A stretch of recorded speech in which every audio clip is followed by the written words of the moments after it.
dengan bangga mempersembahkan serial Sandiwara Radio Misteri Mak Rompang, Misteri Mak Rompang, Misteri Mak Rompang.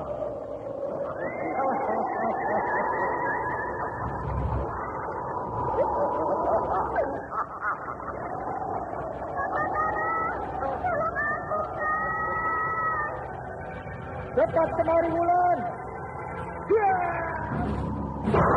Mak Rompang, kisah bangkitnya kembali setiap 200 tahun. Seorang anak manusia yang dapat berganti wajah dan wujud. Terkadang menjadi seorang gadis cantik teramat cantik.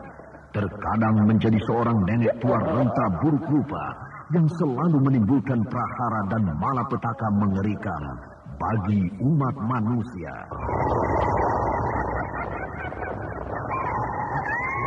Bahaya, itu tangan bahaya.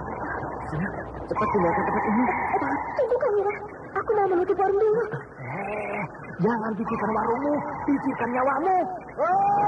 Menjauh, tuk-tukang sudah menjauh. Aku tinggal berapa panas. Tuk-tukang ada di mana, Wina? Tuk-tukang berada di jalan bagus. Ini cepat. Polisi keluar dari desa.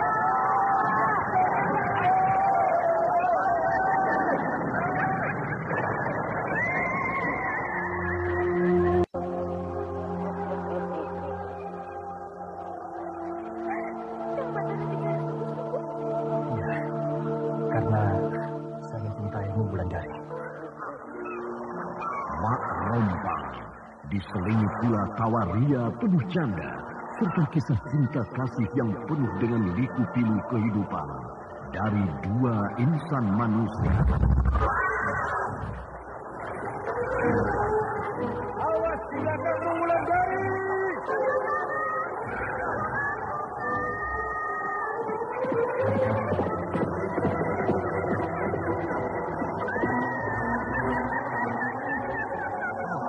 Celaka, Wulandari dibawa lari Mak Rompang. Didukung artis-artis terkenal Ferry Fadli, Ivone Rose, Hana Sambayo, dan sederet bintang-bintang terkenal lainnya.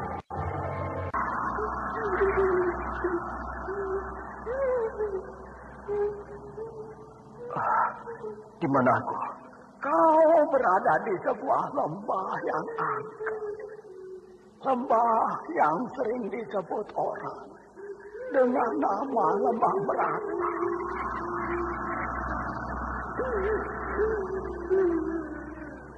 Lembah Merata. Ikutilah episode ke-7. Lembah Merata. Lembah Merata. Lembah Merata. Naskah buah karya Asmadi Syafar.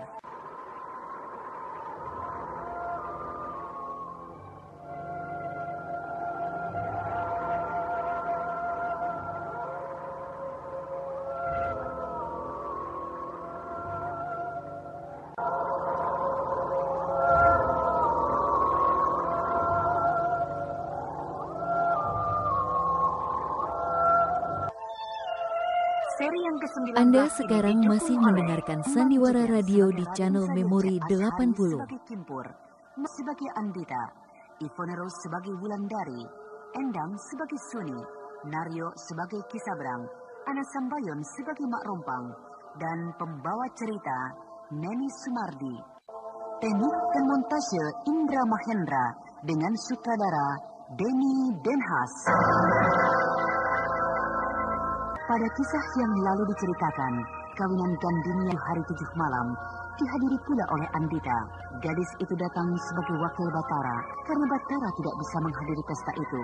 Sementara Raden Wangsa Dirja sangat terkesima melihat kecantikan Andita. Bahkan ketika malam sudah sangat larut, Raden Wangsa Dirja mencoba datang ke tempat Andita menginap. Raden Wangsa sudah sangat tergila-gila melihat kecantikan Andita. Dia tidak peduli lagi pada Gandini yang baru saja menjadi istrinya. Sementara itu, Kisabrang pun hadir dan membawa bingkisan yang sangat banyak. Kehadiran Kisabrang diperhatikan dengan perasaan yang mendidih oleh Wulandari karena Larwa serta ibu Wulandari yang sudah menjadi istrinya, sehingga Nyi Seti berusaha meredakan kemarahan muridnya. Kalau tidak salah, gadis yang bernama Andita itu menginap di sini. Kebetulan tempat ini dijaga oleh para pengawalku. Dan Wangsa, Dan Wangsa mau kemana? Mau ke rumah ini. Bukankah yang menginap di sini adalah gadis cantik yang datang tadi sore? Betul, Den. Itu kereta kencana yang ditambatkan sebelah sana itu kan? Iya, tidak salah kalau begitu. Lalu Den Wangsa mau apa? Biasa, Timpur. Mau berkenalan lebih dekat dengan gadis itu. Nanti, Den. Nanti kalau Den Gandini tahu bagaimana, Den? Kau harus menjaga aku, tolol. Buat apa kau dan puluhan prajurit aku bawa kalau tidak bisa menjaga aku? Iya, Den. Iya. Tapi kalau Den Gandini menanyakan Den Wangsa bagaimana, Den? Bilang saja aku sedang memeriksa rombonganku. Baik, Den. Pergilah. Kalau Gandini bangun dan datang kemari, cepat beritahu aku. Baik, Den. Ayo pergi. Dan suruh seluruh pengawal kita untuk menjaga aku. Iya, Den. Iya. Bertambah aman aku. Sehingga tidak ada yang harus aku... Mungkin gadis itu sudah tidur pulas. Sehingga dia tidak mendengar aku mengetuk pintu rumah ini. Raden Wangsa yang mengetuk pintu ini kan? Iya. Adik tahu namaku? Tentu saja tahu. Bukankah Raden yang jadi pengantin tadi sore? Iya. Kenapa Raden keluar malam-malam begini? Kenapa Raden tinggalkan ranjang hangat Raden malam ini? Kenapa Raden tinggalkan istri Raden tidur sendiri malam ini? Karena aku ingin bertemu denganmu, Dek. Sekarang kita sudah bertemu. Nah, silakan sampaikan. Apa mau Raden pada saya? Apakah adik punya waktu untuk saya? Maksud Raden Wangsa? Apakah aku bisa ngobrol-ngobrol dengan adik malam ini? Jangan Raden Wangsa. Saya adalah tamu di dalam pesta perkawinan Raden. Tidak pantas kalau saya meladeni Raden ngobrol di tengah malam seperti ini. Sedangkan Raden harus berada di dalam kamar pengantin bersama istri Raden malam ini. Itu tidak apa-apa. Kalau adik besok pagi sudah pulang. Nah, tentu kita tidak akan punya kesempatan untuk ngobrol seperti ini, kan? Jangan, Raden. Kalau orang melihat Raden ada di sini, tentu saya akan mendapat malu. Tidak apa-apa. Aku yang bertanggung jawab semuanya. Kalau ada orang yang berani mempermalukanmu. Maaf, Raden. Besok masih ada hari. Kalau mau berkenalan dengan saya, kini pulanglah Raden kepada istri Raden ya. Aku hanya ingin bicara sebentar saja. Besok masih ada waktu, Raden. Den Wangsa. Ada apa, Kimpur? Den Gandini sedang mencari Den Wangsa. Apa kamu tidak melihat aku sedang berbicara dengan Andita? Andita? Loh, mana orangnya, Den? Mana dia ya? Den Wangsa berdiri di mana ini? Di mana rumah tempat Andita menginap tadi? Kenapa tiba-tiba aku menghadap ke pohon besar ini? Memang dari tadi saya lihat Den Wangsa berdiri di sini. Padahal rumah tempat Andita menginap itu di sana. Rumah itu tadi ada di sini, Kimpur. Mana mungkin, Den? Den Wangsa pasti salah lihat. Padahal aku baru saja bicara dengan gadis itu di depan pintu rumahnya. Sudahlah, Den. Den Gandini sudah sejak tadi mencari Den Wangsa. Lalu kau bilang apa pada Gandini? Saya bilang Den Wangsa sedang memeriksa rombongan. Nah, itu Den Gandini berdiri di sana, Den. Kau jangan bilang kalau aku mencari gadis yang bernama Andita itu. Tidak, Den. Masa saya harus mencelakakan majikan saya? Nah, Ki Sabrang sudah keluar dari tempat dia menginap. Ini kesempatanku untuk masuk ke sana.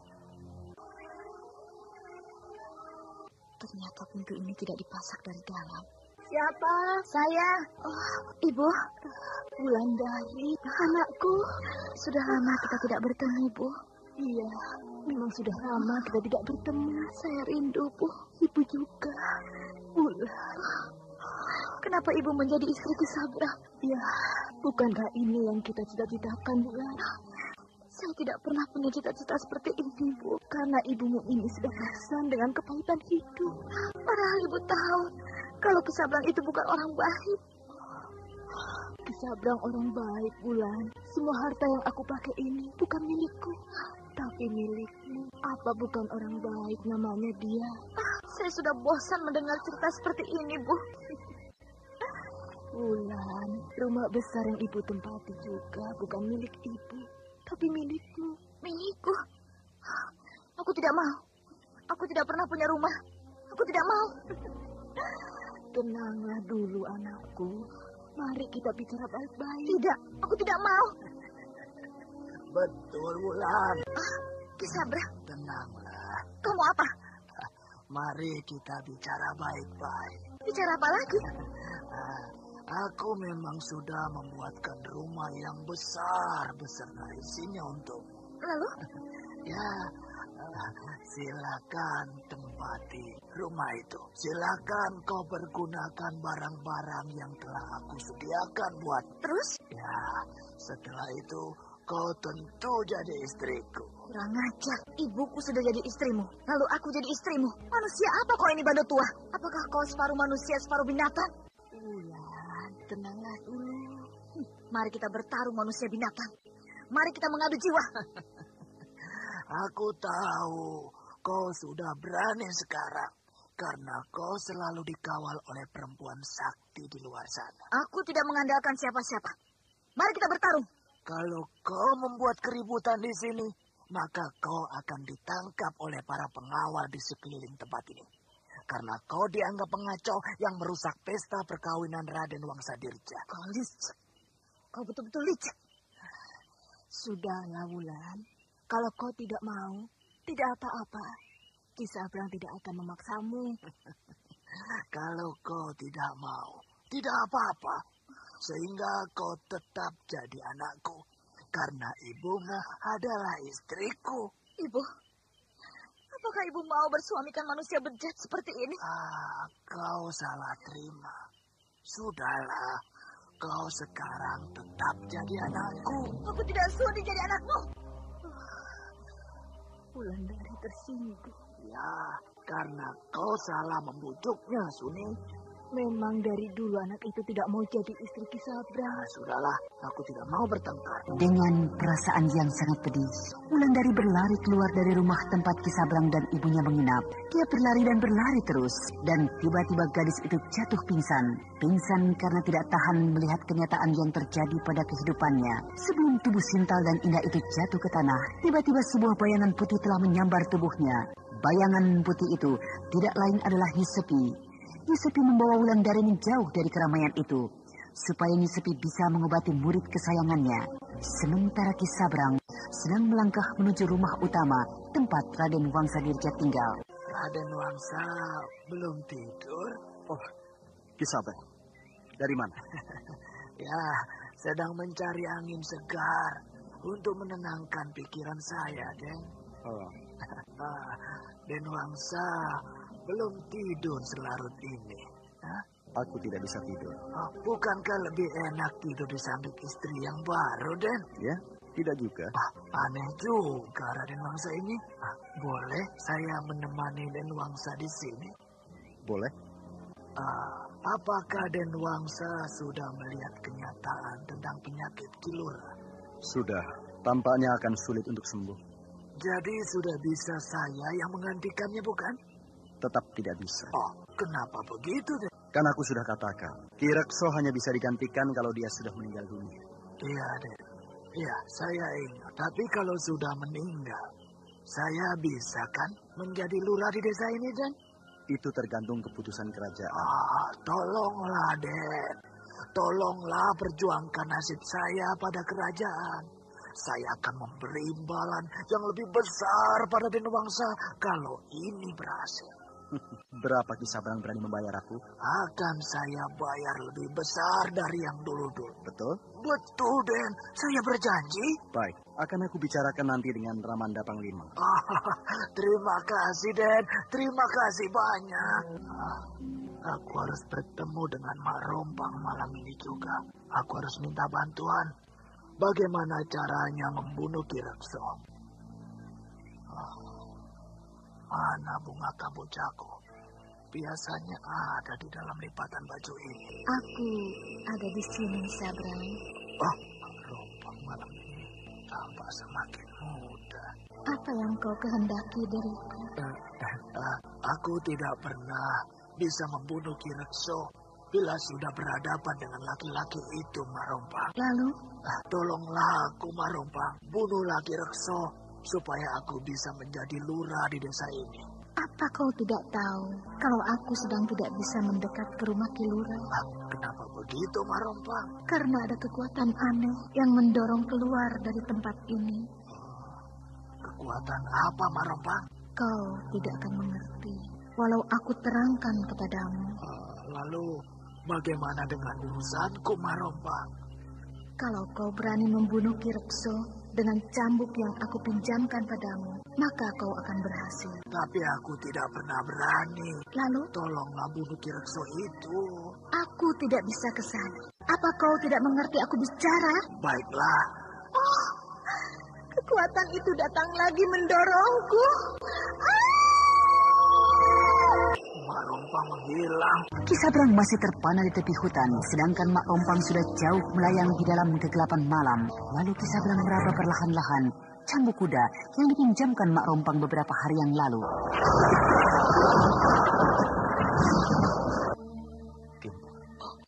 Denwangsa, keluar lagi tengah malam begini. Bagaimana? Gadis yang bernama Andita itu, Denwangsa. Ya, sudah bertemu kamu dengan dia? Sudah, Den. Dan apa katanya? Dia kirim salam pada Denwangsa. Jadi, dia sudah pulang, Den. Pulang? Iya. Kapan dia pulang? Tadi pagi, Den. Kenapa tidak kau bilang padaku, Kimpur? Ya, bagaimana saya harus mengabarkannya pada Raden? Sedangkan Den Ayu Gandini selalu di dekat Raden. Di mana dia tinggal? Tidak tahu, Den. Tidak kamu tanyakan? Hah? Ya, tanya, Den. Tapi tidak mau mengatakannya dia. Dia hanya tersenyum saja. Apa kamu tidak mengikutinya ketika dia pergi? Saya ikuti, Den. Seperti biasa. Kalau Denwangsa sedang naksir seorang perempuan. Lalu kemana? Kemana perginya, Kimpur? Kereta kuda yang ditumpanginya menuju ke arah desa Tanah Retak, Den. Kalau begitu, pasti dia orang sana. Jadi bagaimana, Den? Nanti akan aku selidiki ke sana. Ya, belum waktunya Andita meninggalkan desa itu. Kenapa begitu, Kirabumi? Kau sudah memperhatikan perempuan tua di batas desa itu, kan? Tua? Bukankah perempuan itu muda, Kirabumi? Itu hanya penglihatanmu, Batara. Sedangkan dalam penglihatanku, perempuan itu sudah tua. Bahkan sangat tua. Hanya karena dia mempunyai tenaga baru saja, maka tampak olehmu dia muda. Oh, begitu. Kau sudah tahu kan nama perempuan tua itu? Iya, dia bernama Mak Rompang. Selama Andita di sana, perempuan tua itu tidak bisa mendekat ke batas desa. Tapi sekarang, perhatikanlah. Oh, Mak Rompang sudah masuk ke dalam desa. Memang begitu. Perempuan itu menutup pandangan kita. Sehingga kita tidak tahu lagi apa yang akan terjadi di Lubuk Mentiling. Saya tidak bisa berbuat apa-apa. Kalau tidak, akan aku hadang perempuan siluman itu. Tunggulah, mungkin sehari 2 hari ini tenagamu akan pulih kembali. Bagaimana, Ki Lurah? Apakah penyakit Ki Lurah sudah berangsur-angsur sembuh? Entahlah, rasa-rasanya belum ada perubahan tentang sakitku ini. Semoga dengan terselenggaranya pesta perkawinan anak Ki Lurah ini, maka sakit Ki Lurah pun bertambah baik. Semoga saja begitu, tapi aku sudah bahagia. Aku sudah senang bahwa aku bisa menyelenggarakan pesta perkawinan yang meriah ini.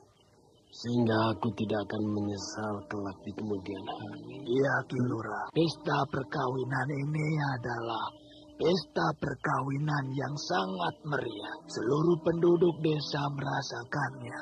Mereka semua ikut bergembira dan berpesta. Memang itu tujuanku, Ki Sabrang. Aku ingin pesta perkawinan ini juga dirasakan oleh seluruh penduduk. Itu sebabnya makanan dan minuman aku sediakan buat mereka. Silakan mereka berpesta dengan makanan itu selama 7 hari 7 malam sambil melihat keramaian-keramaian yang aku adakan. Iya, Ki Lurah, kasihan mereka. Mereka menderita setelah dilanda perang berbulan-bulan lamanya. Kini biarkan mereka melupakan kesusahan hidup mereka barang sejenak. Aneh, suara apa itu? Terdengar agak menyeramkan. Oh, seperti suara burung-burung gagak, Ki Lurah. Kenapa suara mereka ramai sekali ya? Mungkin mereka terkejut dengan suasana pesta kita yang meriah ini, Ki Lurah. Mungkin juga ya. Oh, burung-burung itu sudah terbang jauh, Ki Lurah. Selama hidupku, baru sekali ini aku mendengar suara burung gagak yang begitu banyak. Pasti suatu pertanda buruk. Tapi siapa tahu bertanda bagus, Ki Lurah. Entahlah, namun aku merasakan sesuatu yang buruk akan terjadi di sini.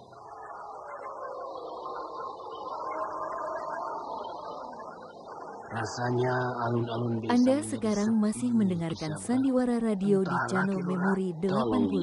Aku tidak bisa berdiri dari tempat tidurku ini. Memang sepi, Ki Lurah. Mungkin penduduk juga takut melihat burung-burung gagak yang terbang rendah tadi. Sehingga penduduk berlarian pulang ke rumah masing-masing, Ki Lurah. Kasihan. Mereka baru saja menikmati keramaian pesta perkawinan anakku 3 malam dengan malam ini. Kini mereka harus berlarian pulang ke rumah karena ketakutan. Aku mendengar suara kereta kuda mendekati rumahku ini, Ki Sabrang. Betul, Ki Lurah. Ada sebuah kereta kuda sedang menuju kemari. Lenteranya berkelip-kelip, tertiup angin. Kereta kuda? Siapa lagi yang datang ya?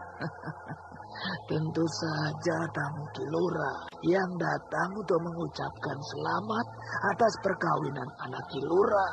Tamu dari mana? Kenapa sangat terlambat mereka datang?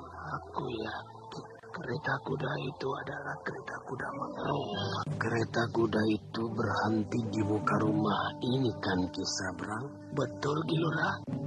Tampaknya tamu ini adalah tamu terhormat. Sebaiknya saya permisi dulu, Ki Lurah, supaya tamu Ki Lurah bisa leluasa menemui Ki Lurah. Baiklah, suruh kemari Ki Wista, supaya aku ada kawan. Baik, Ki Lurah. Akan saya panggilkan.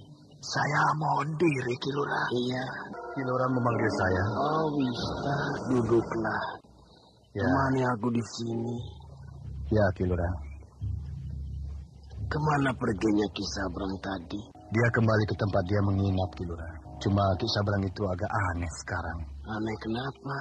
Kemana-mana dia selalu membawa cambuk kuda yang besar. Hah? Buat apa itu? Entahlah, Ki. Tadi juga begitu. Cambuk kuda itu disenderkannya di depan pintu Ki Lurah. Mungkin dia mempunyai kuda siluman, sehingga kemana-mana dia harus membawa cambuk kuda itu. Ki Lurah ada-ada saja. Sudah berhenti kereta kuda itu, Ki Wista? Hah? Kereta kuda? Kereta kuda yang mana? Bukankah tadi ada kereta kuda yang mendekat ke arah rumahku ini? Kereta kuda? Iya. Mungkin masih ada tamu-tamuku yang datang dari jauh. Tapi tidak ada satupun kereta kuda di depan rumah Ki Lurah. Tidak ada. Tadi aku mendengar suara kereta kuda itu. Bahkan Ki Sabrang melihat lentera kereta itu berkedip-kedip di tiup angin. Tapi saya tidak melihat satupun. Benar, Ki Lurah. Saya tidak melihat satupun kereta kuda tengah malam begini. Atau mungkin kereta kuda itu berhenti di tempat lain. Aneh, berhenti di tempat lain. Iya. Cobalah lihat sebentar. Mungkin penumpang kereta kuda itu tidak tahu di mana letak rumahku. Baik, Ki Lurah. Akan saya lihat keluar. Permisi, Kilura. Ya, mungkin Kiwista sudah mulai tua, sehingga pendengaran dan penglihatannya tidak begitu baik lagi. Aku mendengar suara kereta kuda berhenti persis di depan rumahku. Aku ingin melihat siapa yang mengendarai kereta kuda itu. Aduh, sulit sekali bagiku untuk bangkit walau sebentar saja. Rupanya Kilura sedang sakit. Kenapa Kilura heran melihat saya? Kisanak masih muda dan sangat cantik. Sedangkan pakaian Kisanak indah sekali. Siapakah Kisanak sebenarnya? Saya penumpang kereta kuda itu. Iya. Aku mendengar suara kereta kuda berhenti di depan rumah ini. Kalau Kilura mau melihat kereta kuda saya, mari saya tuntun Kilura ke dekat jendela ini. Baik. Bunyi gentak kereta kuda Kisanak sangat menarik, sehingga aku ingin melihat seperti apa kereta kuda Kisanak. Jangan takut, saya pegang Kilura kuat-kuat. Iya. Ada. Nah, lihatlah, itu kereta kuda saya. Oh iya, sangat indah. Belum ada kereta kuda yang seindah ini. Kilura memuji berlebihan. Betul. Aku belum pernah melihat kereta kuda seindah kereta kuda itu. Mari, saya tuntun lagi Kilura ke tempat tidur. Iya. Aduh. Maaf, saya harus tiduran begini. Tidak apa-apa. Alah, rasa-rasanya kita belum pernah ketemu ya.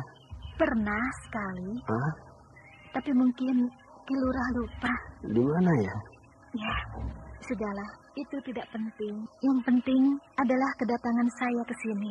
Saya datang ke sini untuk mengucapkan selamat kepada Kilura atas perkawinan anak Kilura. Iya. Terima kasih.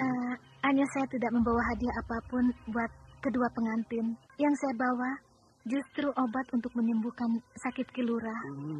Itu sebabnya malam ini saya tidak menemui kedua pengantin, tapi saya menemui Kilura. Aku bahagia sekali mendengarnya. Karena sakitku ini tampaknya sulit untuk disembuhkan. Kalau Kilura meminum obatku ini, maka Kilura akan sembuh. Oh iya, terima kasih. Nah, ini obatnya. Tunggu. Akan aku panggil Kiwista untuk menolongku mengambilkan air hangat untuk menyeduh obat ini. Tidak usah diseduh. Ramuan ini tinggal dikunyah saja. Silakan kunyah sampai lumat. Iya, terima kasih.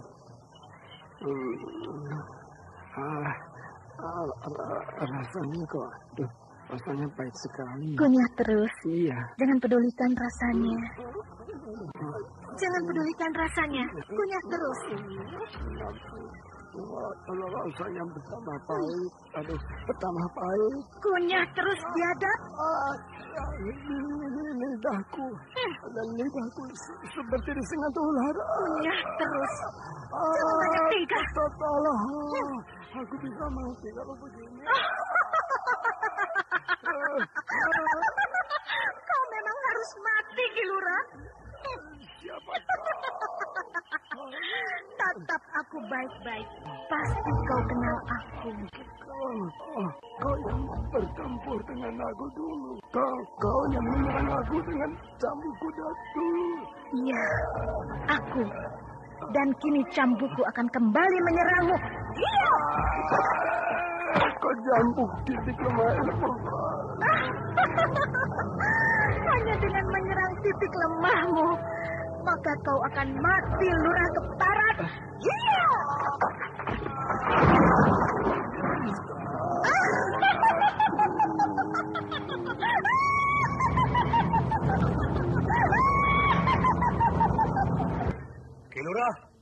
Kilura?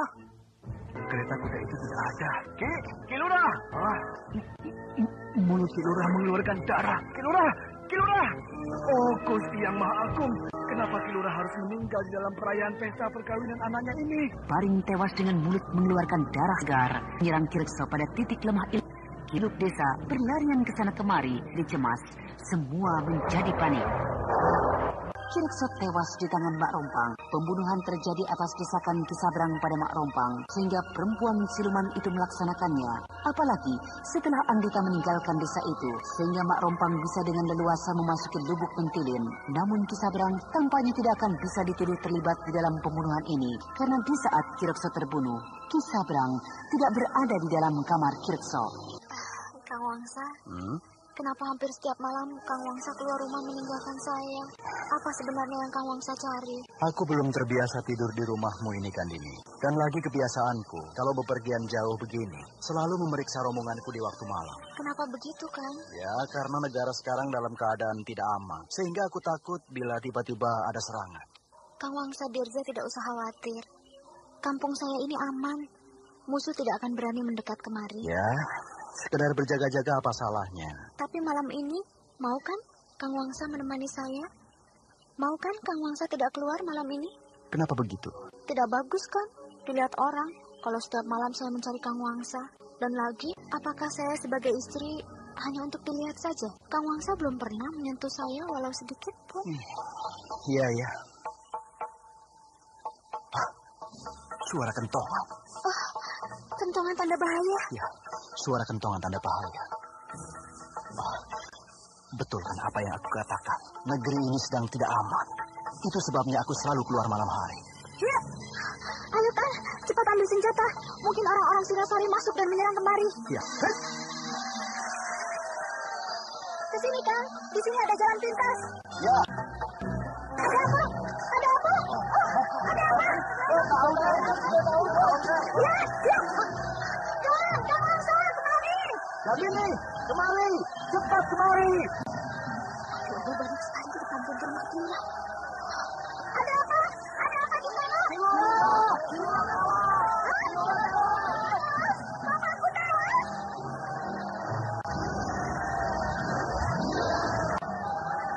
Gandini berlari dengan cepat ke arah rumah Kilurah, sedangkan orang-orang sudah ramai berkumpul di sana.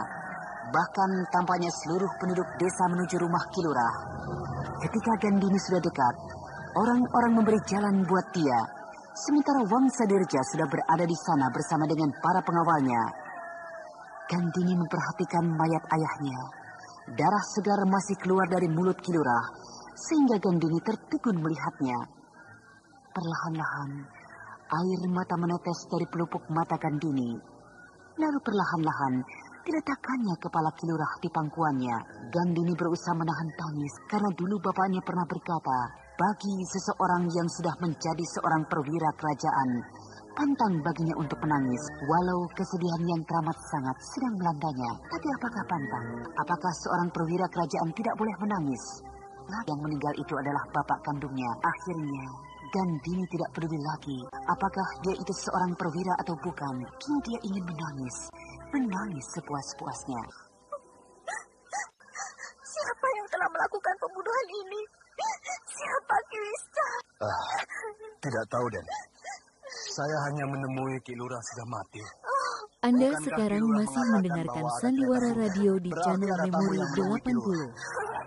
Iya, Raden Wangsa. Tapi saya tidak melihat kereta kuda itu. Pasti kamu itu yang telah membunuh Kilurah. Kalau begitu, biar aku kejar pembunuh. Kau yakin kalau Andita itu ke arah ini perginya, Kimpo? Yakin, Den Wangsa. Ayo kita susul dia.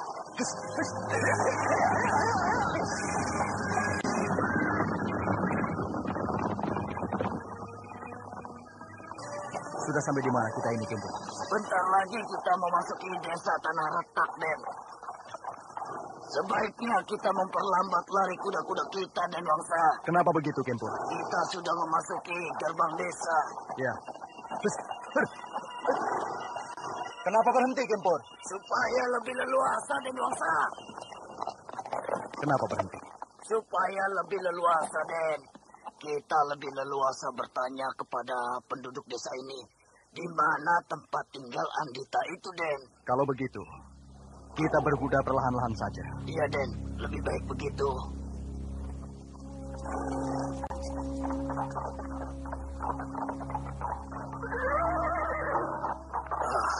Den Wangsa benar-benar cerdik. Cerdik bagaimana? Den Wangsa pura-pura mau mencari pembunuh Kilurah. Padahal mau menyusul Andita ke desa ini. Kempur. Siapa yang mau mengurusi orang mati, ha? Lebih baik kita urus gadis cantik yang telah menggetarkan jiwaku. Iya, Den. Saya juga tidak mau mengejar-ngejar pembunuh Kilurah itu. Dan Kilurah itu pun belum tentu mati dibunuh, Kempur. Dia mati karena penyakitnya. Denosa, apa tidak khawatir kalau Den Gandini itu ditinggal lama-lama begini? Kenapa khawatir? Bukankah Gandini sudah jadi istriku? Yang perlu dicemaskan ialah tentang Andita ini. Aku kalau melihat Andita, ingatanku pasti kepada Wulandari. Gadis secantik dia. Pasti banyak peminatnya. Nah, apa tidak cemas, Kimpur, kalau tiba-tiba dia sudah diambil orang? Iya juga ya, Den. Kita cari ke seluruh desa ini. Raden Wangsa Dirja dan Kimpur berkeliling desa Tanah Retak. Mereka bertanya ke sana kemari tentang Andita. Mereka bertanya pada setiap orang yang mereka jumpai. Namun tidak satupun yang mengenal gadis itu. Sehingga keduanya mulai putus asa. Tapi ketika mereka bertemu dengan seorang perempuan, maka semangat keduanya bangkit kembali. Karena perempuan itu memberikan jawaban yang melegakan. Jadi, Nyai kenal dengan Andita? Iya, kenal. Gadis itu memakai kereta kencana ketika pergi menghadiri pesta perkawinan anak Kireksoga. Iya, betul. Di mana rumahnya, Nyai? Terus saja menuruni lembah itu, maka akan sampai di rumahnya. Rumahnya di dasar lembah? Iya, rumahnya bagai istana. Seluruh dasar lembah itu dibuat taman oleh bapaknya. Baiklah, Nyai. Kalau begitu, terima kasih. Maaf, Nyai. Siapa nama Nyai? Namaku Nyai Dusila. Den Wangsa, lembah itu jauh sekali. Sedangkan dasar lembah ditutupi kabut tebal. Dan jalan ke dasar lembah itu terjal dan licin, Den. Lalu, kenapa? Tidak mungkin kereta kuda Andita bisa berjalan masuk ke dalam lembah itu, Den. Alah, pikiranmu aneh-aneh, Kimpur. Masa kita kalah dengan Andita? Buktinya rumah gadis itu di sana. Nah, berarti dia bisa mengendalikan kereta kudanya turun ke dasar lembah. Ayo, jalan terus. Iya, Den.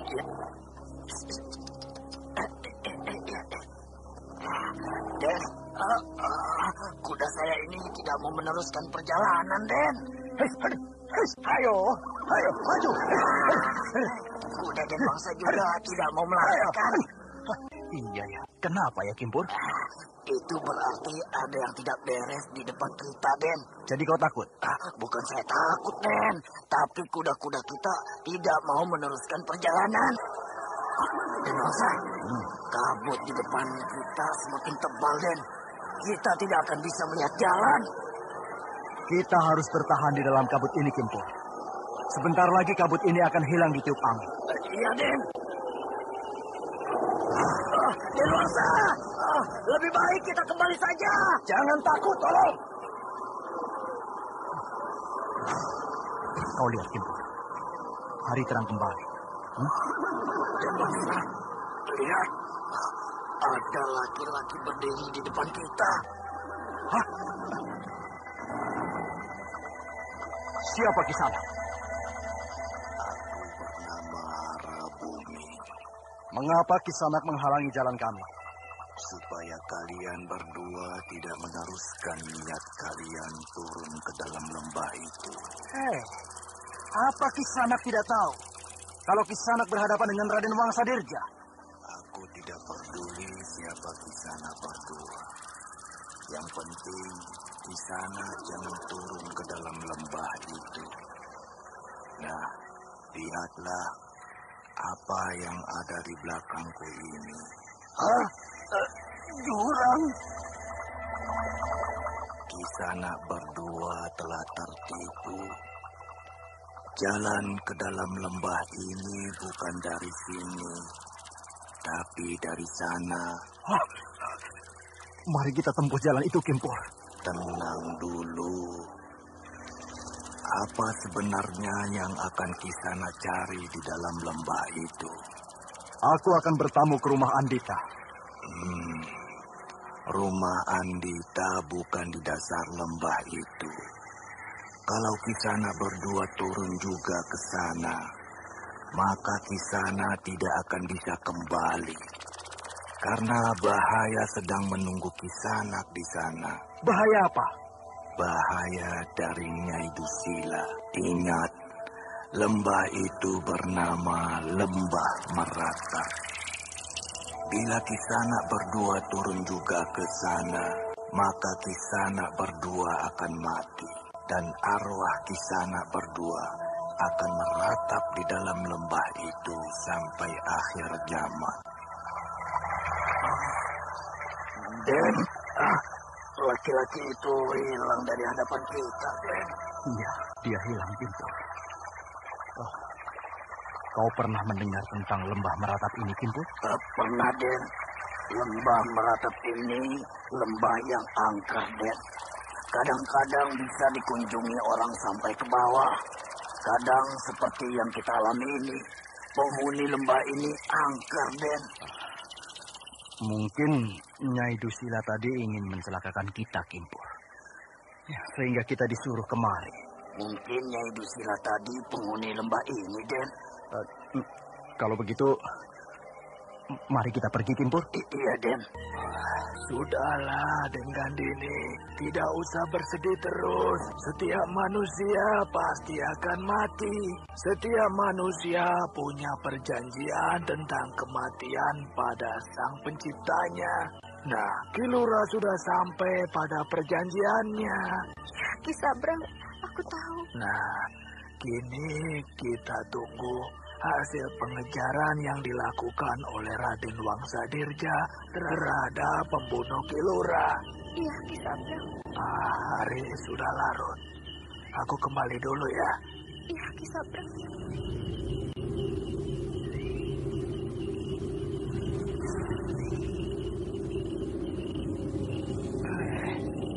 Seperti ada orang menunggu aku di tepi jalan itu. Kemarilah, Sabrang. Marompang? Iya, aku.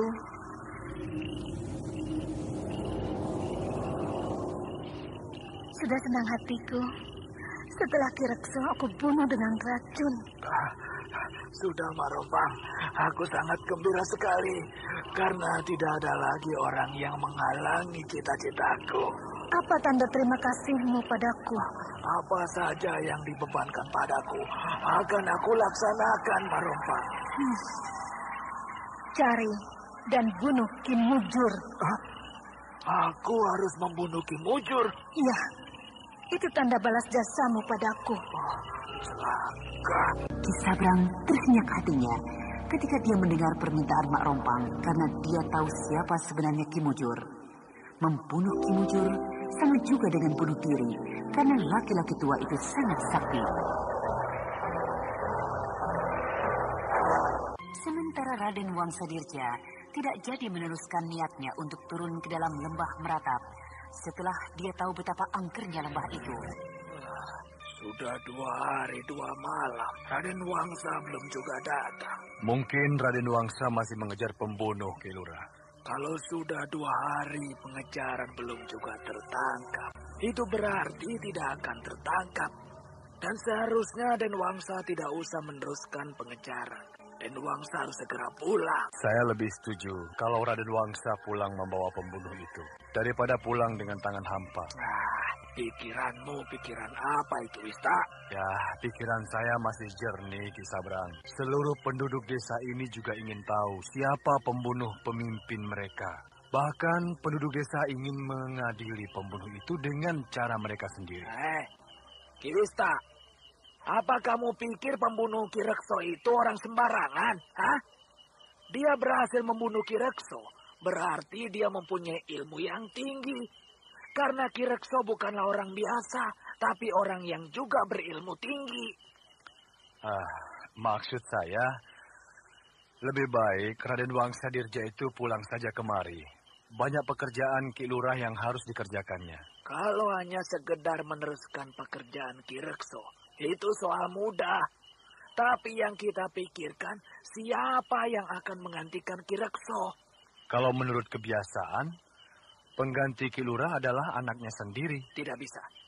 Gandini bukan laki-laki, sehingga tidak bisa diangkat jadi lurah. Tapi kan kita semua tahu, Ki, bahwa Ki Rekso tidak mempunyai anak laki-laki. Itu yang harus kita pikirkan. Itu yang harus kita tanyakan pada Raden Wangsadirja. Iya, kita harus bertanya pada Raden Wangsa. Karena Raden Wangsa adalah menantu Ki Rekso. Dia berhak menentukannya. Bahkan Raden Wangsa berhak menjadi pengganti Ki Rekso. Sudahlah. Jangan seenaknya saja kau menentukan orang untuk menggantikan Ki Rekso. Kita harus menunggu Raden Wangsadirja. Iya, Ki. Kita harus menunggu Raden Wangsadirja. Sudah. Aku mau istirahat dulu. Ya. Kalau ada hal-hal yang sangat penting, jangan diurus sendiri. Harus lapor padaku. Lapor pada Ki Sabrang? Ya, karena aku yang akan menjalankan tugas Ki Lurah untuk sementara waktu. Siapa yang mengangkat Ki Sabrang? Bukankah sejak Ki Lurah sakit, aku juga yang menjalankan tugas Ki Lurah? Iya, Ki. Apakah boleh saya mengganggu sebentar, Den Gandini? Silahkan kalau memang penting. Pertama-tama saya ingin menanyakan kesehatan Den Ayu. Apakah sudah ada perubahan? Belum. Pusing di kepalaku ini belum juga hilang. Saya berharap dan seluruh penduduk mendoakan agar Den Gandini cepat sembuh. Terima kasih. Apa keperluan Ki Wista datang kemari? Ingin melaporkan tentang keadaan desa kita sekarang ini. Kenapa desa kita? Tugas sehari-hari diambil oleh Ki Sabrang.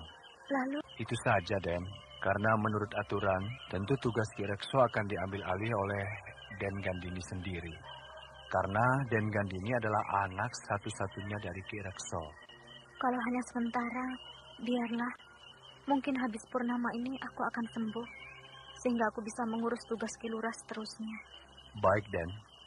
Saya doakan sekali lagi, semoga Den Gandini cepat sembuh. Tunggu Ki Wista. Ya, Den. Apakah suamiku sudah pulang? Belum, Den. Mungkin besok atau lusa. Iya, sudahlah. Permisi, Den. Iya. Ki Wista itu contoh seorang abdi yang setia. Kalau nanti aku meneruskan tugas bapakku, maka dia tetap aku angkat jadi wakilku. Malam purnama masih 3 hari lagi, tapi kenapa aku sudah mulai menggigil? Apakah malam ini aku akan berubah menjadi serigala? Kalau hitungan bulannya, aku memang sudah harus berubah jadi serigala. Tapi kalau hitung harinya, bukan malam ini aku akan berubah jadi serigala. Aku tidak punya korban yang harus aku berikan untuk tumbal penyakitku ini. Kalau aku tidak bisa mendapatkan tumbal, maka aku akan menjadi serigala seumur hidupku. Apa kata orang nanti? Tentu mereka akan bilang, setelah bapaknya meninggal, anaknya menjadi serigala siluman. Walau kamu punya ilmu begitu, Kimpo, aku tidak akan mau. Tapi kan Den Wangsa melihat aku persis seperti Andita, sehingga Den Wangsa bisa terhibur. Kimpur, walau bagaimanapun, aku kan tetap tahu bahwa kau adalah Andita yang palsu. Aku tetap tahu bahwa kau adalah Kimpur. Ya, sekedar untuk mengobati hati Den Wangsa. Apa salahnya, Den? Sehingga rasa rindu Den Wangsa kan bisa terobati. Ya, sudahlah. Kimpur, di mana kau belajar ilmu 1000 bentuk? Dari kakek saya, Den. Hebat kakekmu ya? Kakek saya almarhum memang hebat, Den. Kalau tidak, ya mana bisa dipakai sebagai pengawal pribadi Ramanda Panglima, Den. Kau benar, Kimpur. Ramanda Panglima mempunyai pengawal-pengawal pilihan. Sayang, kakek saya cepat sekali meninggal. Kalau tidak, wah, masih banyak ilmu yang bisa saya pelajari dari beliau, Den. Nah, aku punya akal. Ada apa, Den Wangsa? Apakah Den Wangsa mau mempelajari ilmu saya ini? Bukan. Mempelajari ilmu itu harus punya banyak waktu. Oh, tentu, Den. Nah, bukankah kita sudah tidak pulang selama 5 hari? Iya, Den. Kini kau harus pulang, Kimpur. Saya? Ya. Kau pulang ke Lubuk Mentilin. Ke Lubuk Mentilin, Den? Ya, tapi ingat, Tidak ada satu orang pun yang boleh tahu kau berada di desa itu. Sehingga penyamaranmu tidak terbuka nantinya. Saya belum mengerti maksud Den Wangsa. Kau harus menyamar menjadi diriku. Lalu kau jumpai istriku. Sehingga dia akan gembira. Gandini tentu akan berpikir bahwa yang pulang itu adalah aku, bukan kamu. Tapi ingat, kau hanya sekedar menampakkan dirimu saja. Kau tidak boleh berbuat lebih jauh dari itu. Kalau kau melanggarnya, maka kau pasti akan aku bunuh. Dan Wangsa sendiri bagaimana? Nanti, 2 hari lagi aku akan pulang. Bukankah kata orang yang lewat tadi, bahwa Andita akan lewat di sini? Baik, Den. Sejak kematian Ki Rekso, desa ini menjadi sepi. Tidak satupun penduduk yang mau meneruskan pesta perkawinan Raden Wangsa karena mereka sangat menghormati pimpinan mereka. Aku yakin tidak ada satu orang pun yang melihat kedatanganku ini. Dan ini kesempatanku untuk membaca mantra sehingga bentukku berubah menjadi Raden Wangsa Dirja. Kimpur duduk bersila, tangannya dia rapatkan ke dada. Sementara mulutnya Komat Kamit membaca mantra. Ketika tangannya dia luruskan ke depan, maka tangan itu mulai berubah bentuk, berubah menjadi tangan Raden Wangsa Dirja. Perubahan itu jelas sekali ketika bulan menyinari tempat dia duduk bersila. Lalu perlahan-lahan seluruh bentuk tubuh Kimpur berubah menjadi bentuk tubuh Raden Wangsa. Bahkan wajah Kimpur pun kini telah berubah, sehingga sempurnalah perubahan itu. Suasana malam semakin sepi. Kimpur yang telah berubah bentuk berdiri perlahan-lahan, lalu dia berjalan menuju pintu rumah Gandini. Pintu rumah yang masih dihias dengan beragam hiasan pesta perkawinan, bertanda disitulah rumah pengantin baru anak lurah almarhum itu tinggal. Kimpur lama berdiri di depan pintu. Tampak sekali laki-laki itu agak bingung. Siapa? Aku. Seperti suara suamiku. Kang Wangsa ya? Iya. Tunggu, Kang. Aduh, bagaimana ini? Aku sedang sakit. Kang Wangsa tidak boleh tahu apa penyakitku. Aku harus pandai-pandai menutupinya. Iya. Kang Wangsa? Iya. Kang Wangsa tampak letih sekali. Iya, maklumlah. Perjalanan yang aku tempuh cukup jauh dan melelahkan. Masuklah, Kang, biar Kang Wangsa bisa beristirahat. Ayolah, Kang. Duduklah. Kenapa Kang Wangsa berdiri di situ saja? Iya. Aku masih bingung. Maksudku, aku masih letih. Aku menjadi bingung. Berdua saja di dalam kamar dengan perempuan secantik Gandini ini. Bagaimana? Berhasil? Pembunuh Ki Lurah itu sulit dikejarnya. Sehingga aku dan Kimpur kehilangan jejak. Ya, sudahlah. Tapi aku berjanji akan tetap menangkap pembunuh itu. Gandini berdiam diri. Kimpur yang sedang berubah bentuk menjadi Raden Wangsa Dirja pun berdiam diri. Pikiran Gandini sedang melayang pada saat kematian Ki Lurah. Sedang Kimpur diam sambil menatap dalam-dalam wajah Gandini. Ketika Gandini mengangkat wajahnya, pandangan mereka bertemu. Kimpur menjadi gelisah. Di saat Gandini melemparkan senyum padanya, bahkan Kimpur pun lupa segala-galanya. Ketika Gandini sudah jatuh ke dalam pelukannya, maka terjadilah apa yang sebenarnya tidak boleh dilakukan oleh Kimpur. Namun Kimpur sudah tidak peduli. Sementara Gandini merasa sangat bahagia karena malam itu adalah malam pengantinnya. Gandini memberikan segala-galanya pada Kimpur yang dalam penglihatannya adalah suaminya, Raden Wangsa Dirja. Ketika nafsu setan sudah selesai membelit diri Kimpur, laki-laki itu duduk termenung seperti menyesali perbuatannya. Kang Wangsa? Iya? Malam ini resmilah saya menjadi istri Raden Wangsa Dirja. Iya. Kang Wangsa sakit? Tidak. Aku sudah mengkhianati Raden Wangsa Dirja. Kalau Raden Wangsa tahu perbuatanku ini, pasti aku akan dihukum mati. Kang Wangsa, kalau Kang Wangsa letih, akan aku buatkan minuman hangat? Tidak usah. Aduh, penyakitku mulai terasa lagi. Aku butuh darah manusia untuk memulihkan penyakitku ini. Apakah suamiku yang akan jadi tumbal penyakitku ini? Tapi tidak boleh. Aku tidak boleh membunuh suamiku. Suamiku sangat sayang padaku. Dia telah memberikan kebahagiaan yang tidak terkira padaku malam ini. Kang? Ya? Kimpur mana? Ada di luar. Celaka. Kalau Gandini minta Kimpur datang kemari, bagaimana caranya? Aku mau minta tolong padamu. Kimpur mungkin sudah tidur. Biar aku saja yang menolongmu. Jangan, Kang Wangsa sudah sangat letih sehabis menempuh perjalanan jauh. Tidak, aku tidak letih. Aku masih segar bugar. Jangan, Kang Wangsa harus istirahat. Biar aku yang keluar mencari Kimpur. Celaka. Matilah aku. Biar aku yang memanggil Kimpur kemari. Betul, Kang Wangsa tidak letih? Tidak, tunggulah di sini. Iya. Lega. Aku bisa keluar dari dalam kamar pengantin itu. Kini aku merubah diriku kembali menjadi Kimpur yang asli. Lalu aku datang menghadapkan Dini.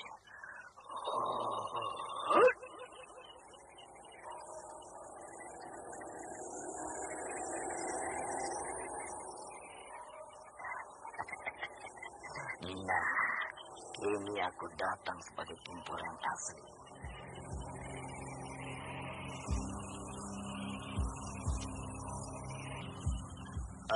Dan Ayu memanggil saya. Oh iya, mana Kang Wangsa? Den sedang berkeliling memeriksa para pengawal. Kau mau menemani aku, Kimpur? Apapun Den Gandini suruh, saya harus melakukannya. Baik, temani aku pergi ke puncak bukit itu. Malam ini, Den? Iya, malam ini. Aku akan melakukan semedi di sana di saat purnama penuh ini. Baik, Den. Apa yang akan dilakukan Den Gandini di puncak bukit ini? Kau jangan jauh-jauh, Kimpur. Iya, Den. Bulan purnama penuh. Seluruh desa tampak jelas dari puncak bukit ini. Sangat indah. Ya, terasa olehku malam ini. Tapi, apa artinya semua keindahan ini? Bila Raden Wangsa tahu bahwa aku telah berbuat serong terhadap istrinya. Kematian sedang menunggu aku. Entah kapan datangnya kematian itu. Mungkin besok atau lusa. Pasti Den Wangsa akan menghukum mati diriku. Kimpur sedang merenungi nasibnya. Karena dia tahu perbuatannya lambat laun pasti diketahui oleh Raden Wangsadirja. Kalau Gandini bicara tentang kemesraan yang dialami istri Raden Wangsadirja itu semalam. Dan Kimpur sadar hukuman yang akan dijatuhkan oleh Raden Wangsadirja pada dirinya adalah hukuman mati. Sementara Raden Wangsadirja masih berada di desa Tanah Retak untuk menunggu gadis yang bernama Andita. Raden Wangsadirja tidak tahu kalau Andita bukanlah manusia biasa, tapi gadis yang berasal dari negeri Siluman, negeri tempat para peri bersemayam. Kamu jangan jauh-jauh, Kimpur. Kamu harus dekat denganku di sini. Iya, Den. Aneh. Gandini ingin bersemedi, tapi aku tidak boleh jauh-jauh. Seharusnya aku tidak boleh dekat supaya tidak mengganggu semedinya. Atau apakah dia bersemedi untuk memohon kepada Yang Maha Agung sehingga perbuatanku tadi diketahui oleh Gandini dan jangan-jangan Gandini lalu menyerangku. Aku akan repot menghadapi gadis ini. Ilmunya lebih hebat daripada ilmuku. Tapi tidak apa. Aku akan mengadakan perlawanan sebelum aku mati di tangan Gandini. Iya, lebih baik aku mati di tangan Gandini daripada aku mati di tangan Raden Wangsa. Raden Wangsa itu berhati bengis. Dia tidak peduli pada siapapun. Kalau dia sudah marah, maka dia bisa membunuh orang walau orang itu dikenalnya dengan baik. Aneh. Kenapa tiba-tiba ada anjing hutan berdiri di puncak bukit ini? Gandini memandang anjing hutan itu. Lalu, dia menggeram seperti macan.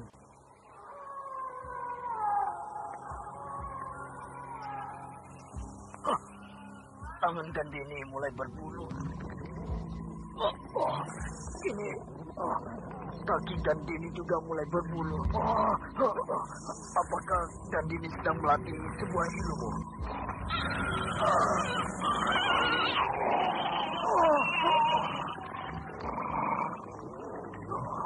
Gandini berubah menjadi seekor serigala. Gandini menatapku dan kini dia menuju kemari. Jangan, Den. Jangan bunuh saya, Den. Den Gandini. Dan Gandini adalah serigala jadi-jadian. Ini serigala jadi-jadian ini berhenti. Dia menatap ke langit. Dia memandang bulan. Sedangkan air ludahnya menetes ke tanah.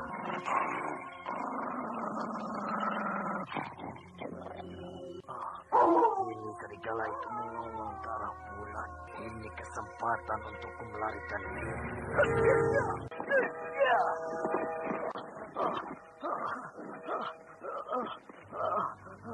Lawan serigala jadi-jadian itu sudah menjauh. Selamat aku.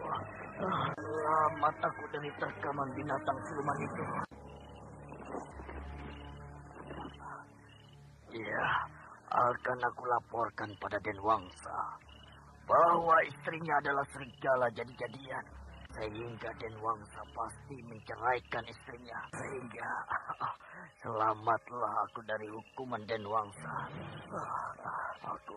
Aku harus cepat turun dari puncak bukit ini sebelum serigala itu datang kemari. Apa itu? Seperti sinar mata binatang buas. Mungkinkah harimau?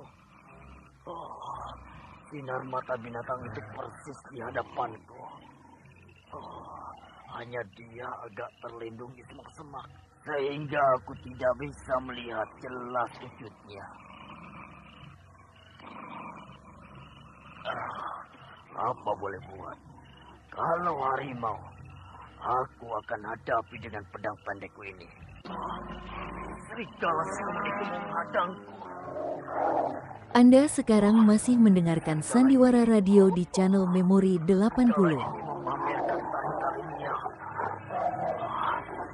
Daripada aku mati diterkamnya, lebih baik aku hadapi dia. Majulah, ayo. Majulah kalau kau ingin aku babas dengan senjataku ini.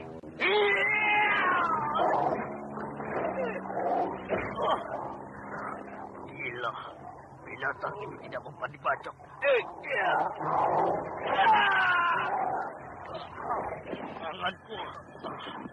Tanganku disambarnya.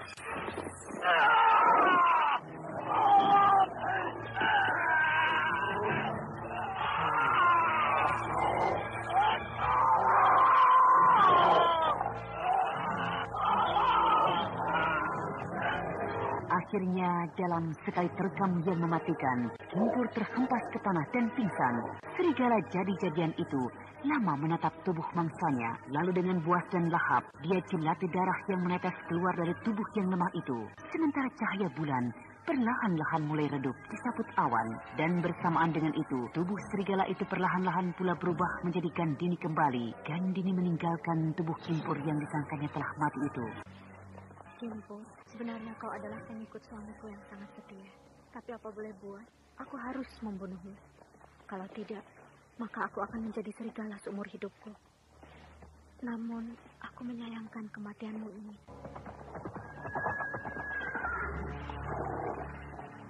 Kata pengawal tadi, Kimpur dan istriku naik ke bukit ini. Siapa yang tergeletak di dalam itu? Kimpur. Denwang. Kimpur, apa yang terjadi, Kimpur? Mana Gandini? Gandini sudah turun dari bukit ini, Den. Dan kau, kenapa tubuhmu robek-robek begini? Maaf, Den. Mungkin ini adalah dosaku. Karena aku sudah tidur bersama Gandini seperti layak suami istri. Kapan, Kimpur? Di mana? Di dalam kamar pengantin. Ketika aku menjelma menjadi Denwangsa. Kurang ajar kau, Kimpur. Kau telah mengkhianati aku. Saya memang sudah berkhianat, Den. Bunuhlah saya, Den. Saya sudah tidak layak lagi untuk hidup. Kimpur, kau harus aku hukum. Terimalah ini.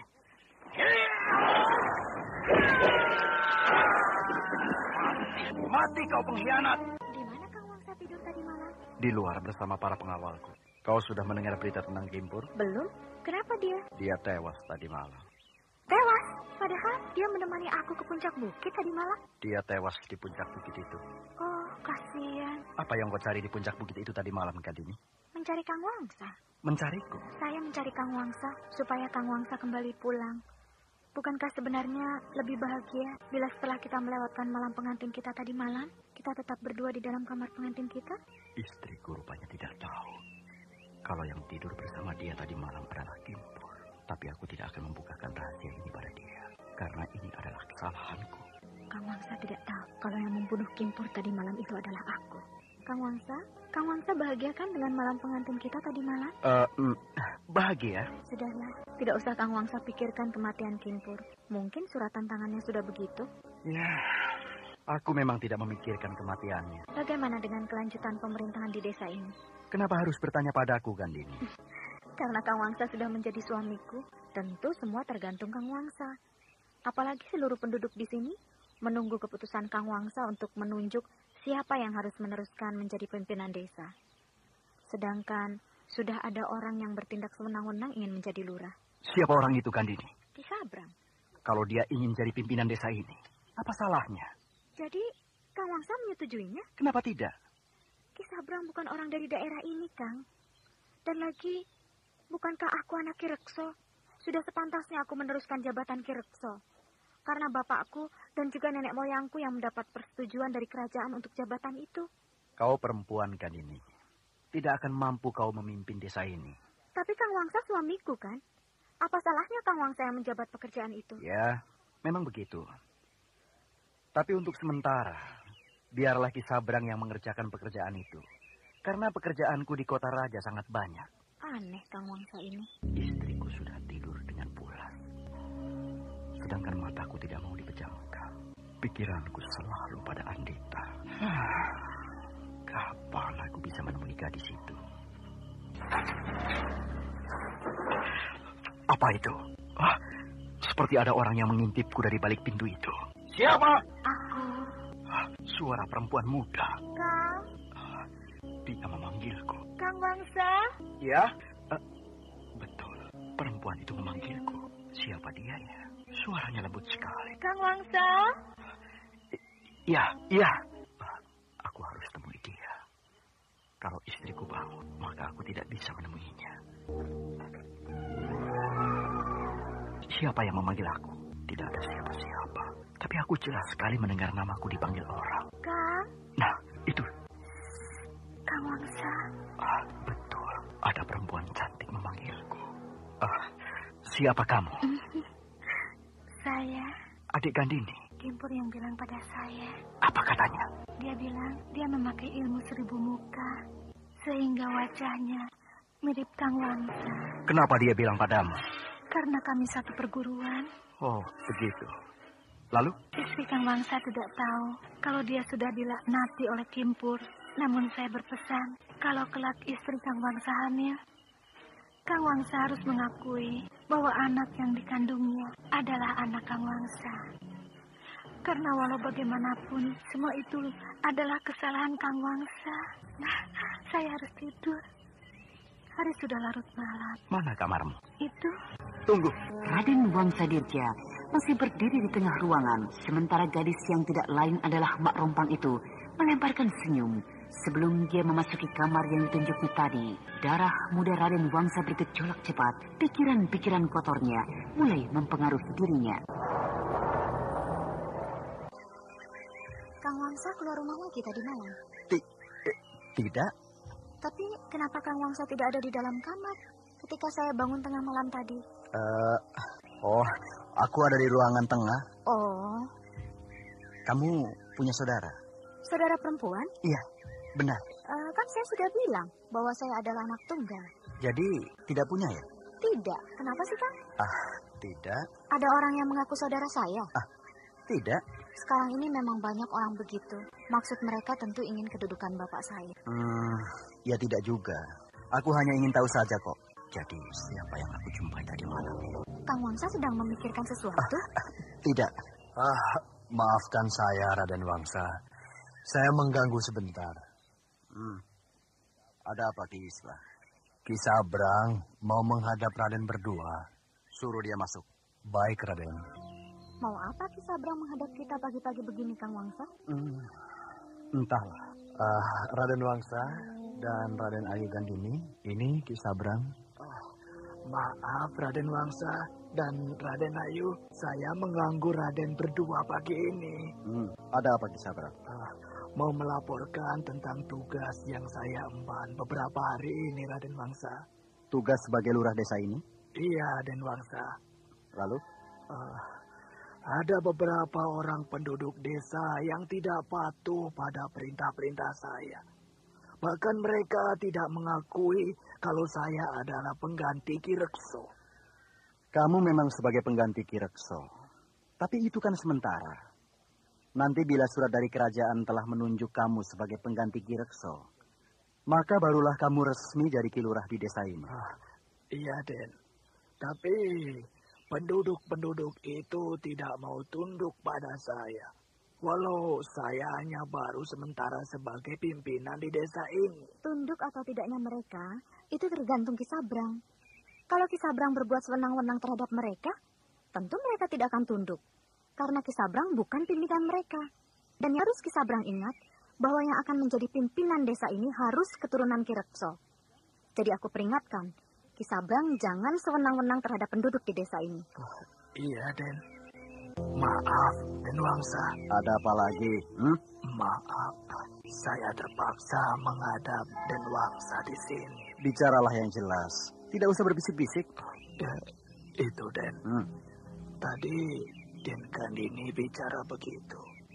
Apakah memang saya tidak punya kesempatan untuk jadi lurah di sini? Sudah. Tidak usah kau pikirkan hal itu. Sekarang, Den? Kau tetap seperti biasa. Menjalankan tugas. Dan nanti aku yang urus kepada Ramanda Panglima. Supaya kamu diberi sepucuk surat untuk ditunjuk menjadi lurah di desa ini. Betul, Den Wangsa? Betul. Asal kamu harus memberi sesuai yang aku minta. Tentu Den Wangsa. Tapi saya masih khawatir dengan istri Den Wangsa. Jangan bingung. Urusan Gandini, biar aku yang bicara pada dia. Anda sekarang masih mendengarkan Sandiwara Radio di channel Memori 80. Terima kasih, Raden Wangsa. Mari kita daki dengan cepat. Aduh, jalan menuju ke padepokan ini terlampau menanjak. Memang begini, Ki Mujur sengaja memilih tempat seperti ini supaya tidak mudah dicapai oleh orang-orang yang berilmu tanggung. Di mana padepokan Ki Mujur itu, Nyi Guru? Di puncak gunung ini. Di puncak gunung ini? Iya. Aduh, kita baru sampai di kaki gunung ini. Kapan kita akan berada di puncak gunung ini? Jangan cengeng begitu. Kapan kamu akan jadi pendekar tangguh? Kalau mendaki ini saja sudah mengeluh. Sedangkan Batara setiap hari harus memikul air minum dari bawah sana sampai ke puncak gunung. Namun tidak ada keluhan sedikit pun dari dia. Kang Batara, tentu kalau aku sudah berada di puncak gunung ini, aku akan bertemu dengan dia. Ayo Wulan, apalagi yang kamu pikirkan? Iya Guru. Kalau kita terlambat, maka kita tidak akan bisa mendaki sampai ke atas, kecuali orang-orang yang sudah hafal jalan ini. Kenapa begitu, Nyi Guru? Karena sebentar lagi kabut akan turun. Jalan ini tidak bisa lagi kita lihat. Oh, begitu. Ayo, kita pacu tenaga kita untuk bisa dengan cepat sampai di padepokan Sri Kunting. Baik, Nyi Guru.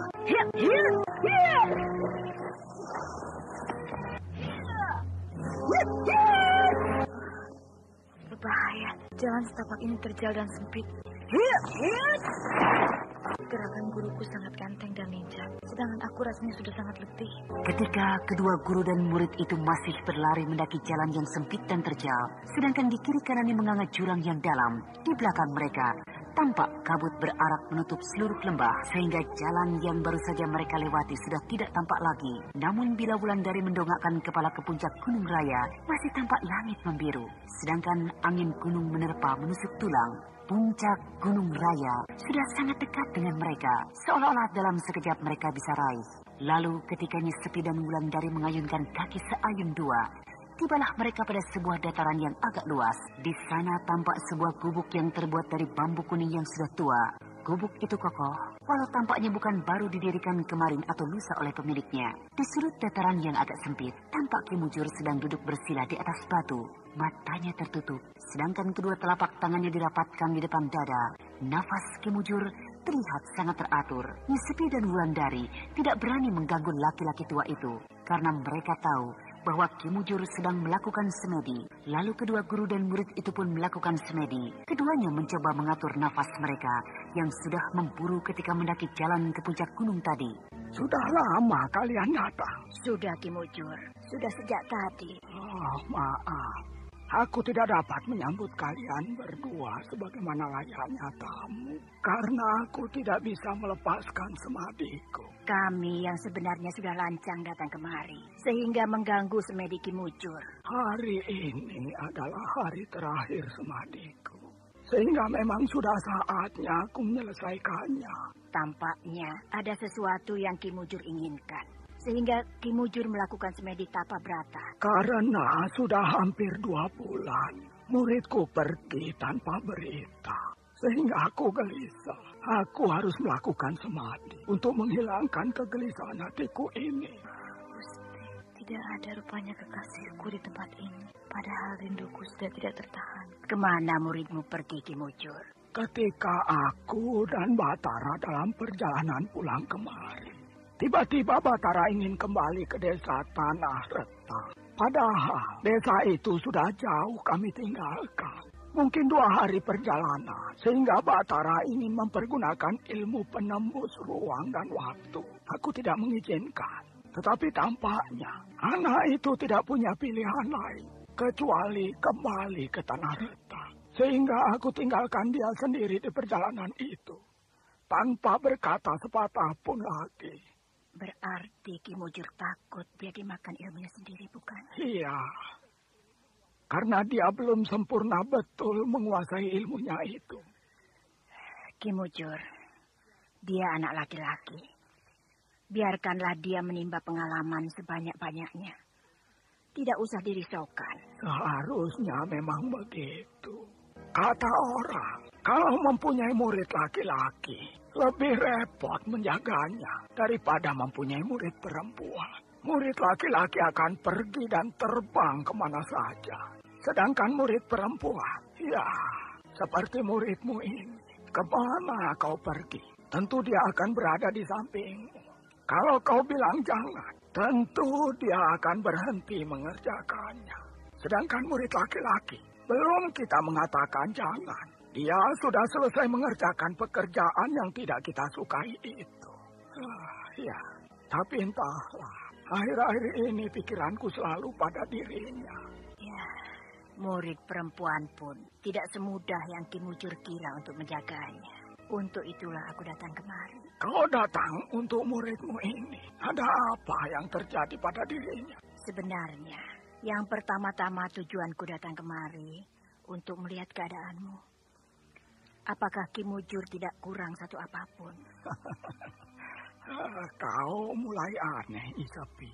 Berpuluh tahun masa yang telah kita lalui. Hanya sekali kau mendatangi tempatku ini. Sejak itu tidak pernah kau mendaki puncak Gunung Raya ini. Tapi sekarang, apakah kau sedang bermimpi? Semakin tua kita, semakin aneh tingkah laku kita. Tapi itulah, entah kenapa, tiba-tiba saja aku ingin datang kemari melihatmu.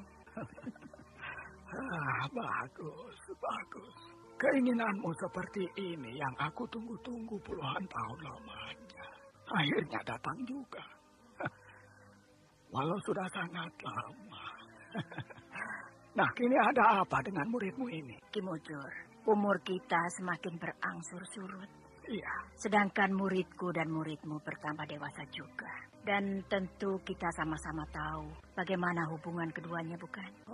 Nah, aku ingin supaya hubungan mereka kita restui saja secara resmi. Aku jadi malu. Aku tidak tahu kalau niat Nyi Guru datang kemari untuk membicarakan hubunganku dengan Kang Batara. Bagaimana pendapatmu, Ki Mujur? Iya. Keinginan ini sebenarnya sudah sejak lama aku kehendaki. Tetapi karena darimu seperti menutup diri, maka aku pun tidak berani mengutarakannya. Tapi syukurlah, kini kau sudah membuka pintu. Sehingga aku tidak merasa malu lagi kalau muridku selalu mencuri waktu untuk bisa bertemu dengan muridmu. Wulandari, aturkan sembah hormat pada guru kekasihmu. Saya mengaturkan sembah untuk Ki Mujur. Walau sebenarnya saya malu sekali mendengar semua pembicaraan ini. Namun saya dan juga Kang Batara aturkan terima kasih atas perkenan dari Nyi Guru dan Ki Mujur. Sehingga saya dan Kang Batara tidak perlu merasa takut lagi untuk bisa bertemu muka. Tapi saya tidak tahu apakah Kang Batara akan suka saya wakili seperti ini. Karena seperti yang Ki Mujur katakan, Kang Batara tidak ada di padepokan ini. Wulandari, apa yang kau dengar di puncak Gunung Raya hari ini sebenarnya adalah jelmaan perasaan kami berdua di masa silam. Kami seharusnya yang berikrar seperti ini 50 tahun yang lalu, tetapi tidak kesampaian. Karena kami saling menahan diri, saling merasa bahwa harga diri lebih dari segala cinta yang kami rasakan di dalam hati kami. Kami saling menunggu, saling menutup diri. Sementara waktu berjalan jua tanpa kami sadari. Lalu ketika kami berdua sadar, maka waktu dan masa percintaan telah lewat di dalam hidup kami. Terlambat, kami sudah terlambat. Sehingga begini inilah jadinya. Nah, kami tidak ingin kesalahan seperti ini terjadi pada diri kalian berdua. Itu sebabnya gurumu mengungkapkannya. Yang sebenarnya juga adalah ungkapan yang aku pendam dalam diriku. Dan ini pertanda bahwa kami menyayangi kalian seperti anak-anak kami sendiri. Terima kasih Nyi Guru, terima kasih Ki Mujur. Barat, akan aku hantam semua penghalangku di desa ini. Aku tidak peduli dia itu Ki Wista. Aku tidak peduli dia itu sudah menjabat wakil Ki Rekso berpuluh tahun. Kalau dia terus begini, akan aku lenyapkan dari muka bumi ini. Sabrang, apa yang kau pikirkan? Belum jugakah kau laksanakan tugas yang aku berikan padamu? Marompang. Aku mendengar suara Marompang. Kau manusia tidak tahu berterima kasih. Kau asik dengan jabatanmu, sedangkan apa yang aku suruh tidak kau kerjakan. Bunuh Ki Mujur, bunuhlah dia. Karena laki-laki itu sedang dalam hari sialnya. Bagaimana caranya aku membunuhnya? Kenapa tidak Marompang saja?